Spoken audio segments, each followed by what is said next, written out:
Hey everyone, hello, this is our cruiser again.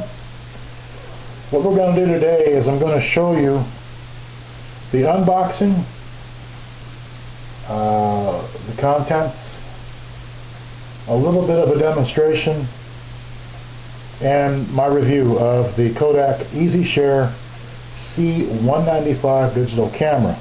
As you can see from this one here, this is a refurbished model. What's a refurb? Well, a refurb is like somebody might have bought this camera originally and they took it back to the store and they says it didn't work, this didn't work, this didn't do that.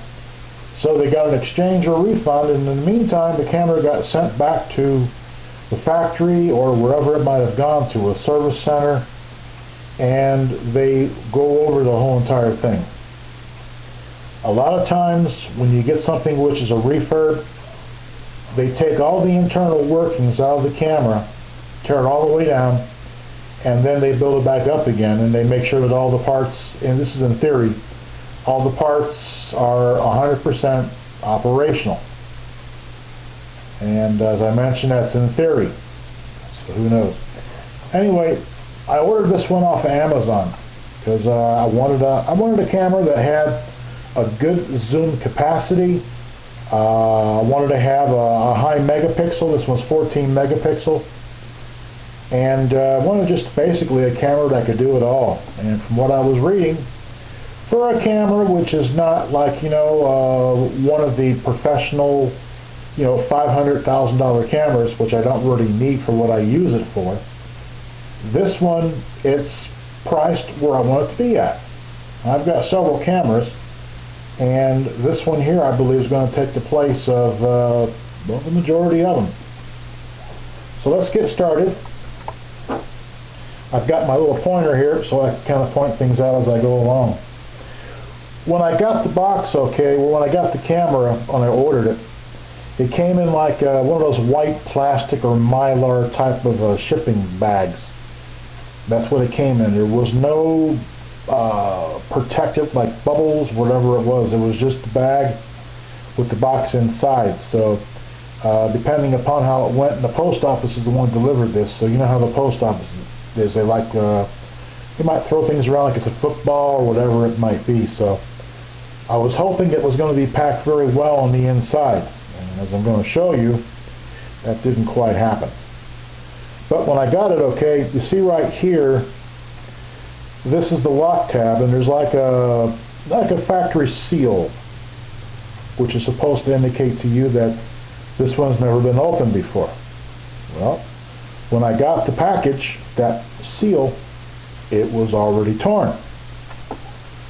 Now, why it was torn, I don't know. It could have been from the person to whom I purchased this from. They might have opened it up to make sure that everything was good inside the box before they shipped it out to me. That's what I'm hoping anyway. So, as you can see, okay, this one comes with two AA alkaline batteries, which it did, USB cable, which it does, and I've got that, wrist strap, which is already, I put it onto the camera, and a quick start guide. Now, the quick start guide, okay, basically is just that. It is not an owner's manual. It's just basically something that shows you, or, you know, tells you how it's put together. I'm trying to get that USB cable, but it came with it. Alright, let's go ahead and open it up.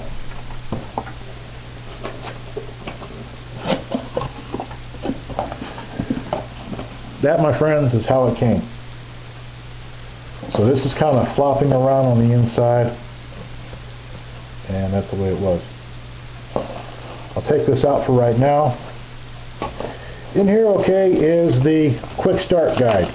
That's the one which is like the black one or the brown one. Right there. And then this one right here basically is showing you different things about the operation of the camera. The big white one is just the warranty. It's a 90-day warranty on a refurb. Okay, I'm going to take that box away. Ta-da. Okay. Plastic bag. And it's bubble wrapped. And there we go. As you can see, I did put on the wrist strap. I like using those because you might be out somewhere and something might happen. You might get your arm jostled or whatever, and you don't want to have that camera drop to the ground. Otherwise, it's going to be just about almost a pound of just garbage. So this is a good thing to put around there so you won't slip. This one here, I'm going to turn the power on to it right now. See how that lens kind of pops out? That's an indicator to you that this has got what they call the CCD. It's a charge coupler device. And it's like a 1 3/4 inch round disc to where the image gets stored on until it gets put onto the internal memory or onto the SD card. I use SD cards all the time because they're good and you can put a lot more stuff on them. Okay, I'll go here. This portion right here, this is your telephoto. Most of them are on the back. This one's on the top. You flip this to the right and it goes telephoto. To the left it goes back to wide angle.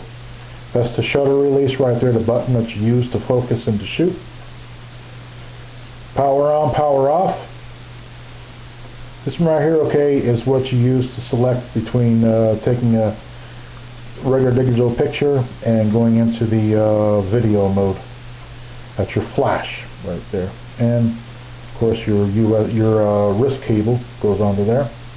And the rest of the top. Notice this one says 5x, 5 times zoom. That's optical zoom.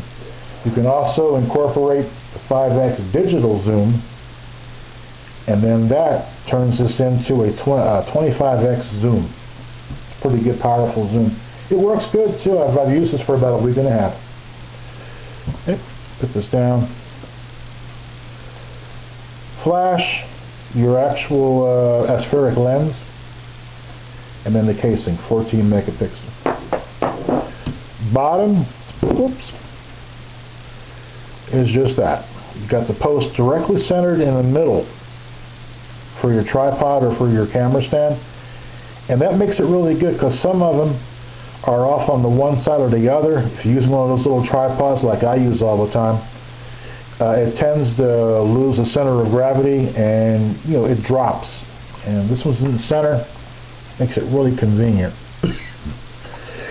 Right here, flips open and you've got your batteries inside, and then you've got your SD card slot right in there.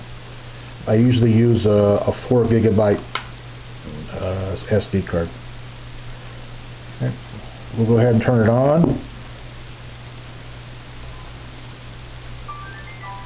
Nice screen display. Now notice, okay, there is you can see the difference there. It's got like the close-up and it goes into regular. This is an auto-focusing camera. So if you're taking close-ups, you don't have to worry about fidgeting around to select it between landscape or distances and then have a picture come out all fuzzy because it wasn't selected for close-up, so it automatically does it. You got the flash as a built-in timer. Up on top you can select where you have the view modes between video and pictures. Push that and it brings another menu up to where you can change this from smart capture, which is pictures, to video, which I was on before, to program, which I'll put on right now, and then this is used for general picture taking, and you can use a lot of the manual modes from here. This is where you would use your 25x zoom. And you see right there where it goes to the T, that's 5x. And continue to do it more, and it moves in by itself. Now you're on 25x. See how it's getting a little bit fuzzy? This camera that I'm using here, it's a Kodak C190, and it doesn't really focus in that well, so I hope you'll be able to see this. Okay, and we'll push that one back out again. Back to the, there we go, and it goes back to the regular wide angle. Okay. We're going to hit again, and we're going to take this now down to scene. Select that. Look at all those. You can take this, okay, and you can use it for different modes. You can do for portrait, panoramic view from left to right, from right to left, anti-shake technology.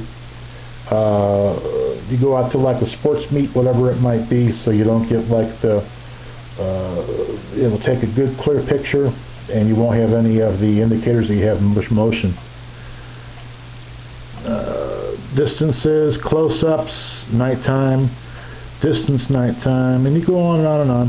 This one to me I like right here is a good feature. I like right there.